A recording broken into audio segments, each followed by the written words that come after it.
আসসালামু আলাইকুম। এখন আপনাদের দেখাচ্ছি, এটি হচ্ছে ভারতের বা ইন্ডিয়ান ১ পয়সা কয়েন বা ১ পাইন্স কয়েন।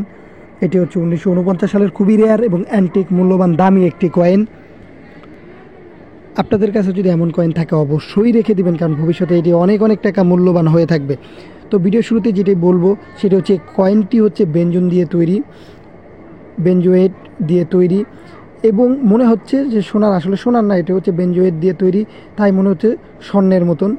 এবং এর ওয়েট হচ্ছে, এটি ১৯৪৯ সালে তৈরিকৃত হয় এবং এটি ১৯৫০ থেকে ৬৭-৫৭ সাল পর্যন্ত ব্যবহার করা হয়। এবং এর ওয়েট হচ্ছে ০.৬৭ গ্রাম বা ৬-৭ গ্রাম, এবং এর ব্যাসার্ধ হচ্ছে ১০ বা ১০.৫ মিলিমিটার, এবং এটি হচ্ছে গোলাকৃতির। খুবই মূল্যবান ভারতের যতগুলো কয়েন আছে তার ভিতরে এটিও একটি। আর এটি হচ্ছে ভারতের প্রথম দিকে তৈরিকৃত কয়েন যেগুলো ব্যবহার করা শুরু করে। আর এটি যেহেতু লাল দেখতে, অনেকেই মনে করেন যে এগুলো মেবি স্বর্ণের, আসলে স্বর্ণের না। এবং অনেকেই জানতে চান যে এগুলোর মূল্য সম্পর্কে। ভাই একটি কথাই বলে রাখি, এই কয়েনটাতে আপনারা দেখতে পারবেন যে বাঘের একটি লোগো আছে, যেটা প্রত্যেকটা কয়েন নোটই থাকে ইন্ডিয়ার, এবং লেখা আছে 1 প্লাস উপরে ইন্ডিয়া, নিচে আছে পাইন্স ১৯৪৯ প্লাস ধানের দুইটা ছবি বা ভুট্টার।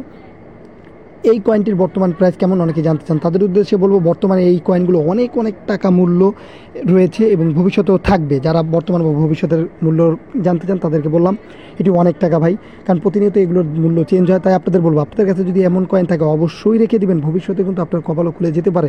একটি কয়েন হতে পারে অনেক অনেক টাকার, ১০-২০-৩০ বছর পর দেখবেন এই কয়েনগুলো হতে পারে তখন ৫০,০০০ লাখ লাখ টাকার উপরে মূল্য। ভাই যেহেতু প্রথম দিকের কয়েন, তাই এটির মূল্য বেশি হয়ে থাকে।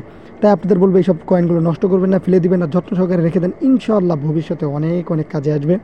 এবং আপনারা যদি বর্তমানে বিক্রি করতে চান পুরনো কয়েন টয়েন কোনো জিনিস, তাহলে আমাদের গ্রুপ আছে বেটার কালেকশন ভিডিও এবং শেখ সাব্বির হাসান মুন্সি, সেখানে এই পুরনো জিনিস বিক্রিও করতে পারবেন প্লাস কিনতে পারবেন।